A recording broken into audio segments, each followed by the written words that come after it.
Tanong ako, kung bulag ka, paano mo sasabihin na pengeng pagkain?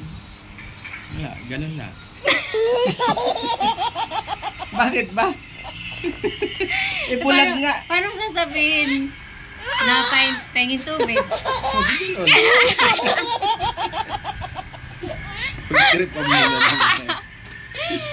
Mali! Ano ba?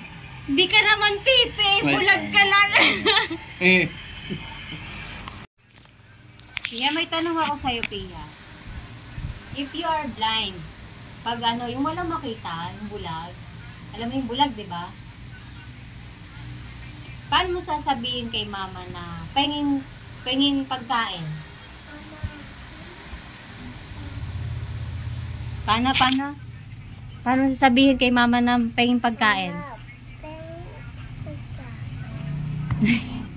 Kapag pengin naman ng tubig.